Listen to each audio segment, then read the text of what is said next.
இந்த கூலரை பிரித்து வைக்கும்போது கண்டிப்பாக இந்த கேமரா கொஞ்சம் ஹைட்டாக இருக்குது, அதனால் இங்கே இடிக்கும். ஆக்சுவலாக வந்து CPU RAM ஸ்டோரேஜ் எல்லாமே வந்து பேக் சைடில் தான் இருக்குது. இங்கே வந்து நெட்வொர்க் செக்ஷனாக இருக்கும், இல்லை மேபி இது நெட்வொர்க் செக்ஷனாக இருக்கலாம். பவர் கனெக்ஷன், பவர் ஐசி இதெல்லாமே இங்கே தான் இருக்கும். ஸோ வந்து நமக்கு இந்த பக்கம் வந்து தேவையில்லாது தான். இப்போ இதை கழட்டிடுவோம்.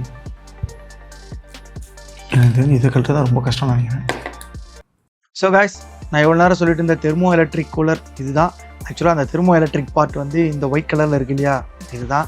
நிறைய அட்வர்டைஸ்மெண்ட்லாம் பார்த்துருப்பீங்க, அப்படியே ஐஸ் கட்டி ஃபார்ம் ஆகிற மாதிரிலாம் ஆட் போட்டிருப்பாங்க. இது மூலியமாக தான் அது நடக்கும். பட் அந்த அளவுக்கு எஃபிஷியண்ட்டாக நடக்குமான்னு கேட்டிங்கன்னா ரொம்பலாம் நடக்காது. பட் கூலான ஒரு என்வாயர்மெண்ட்டில் இருக்கும்போது இது ஐஸ் கட்டி வந்து ஃபார்ம் ஆகும்.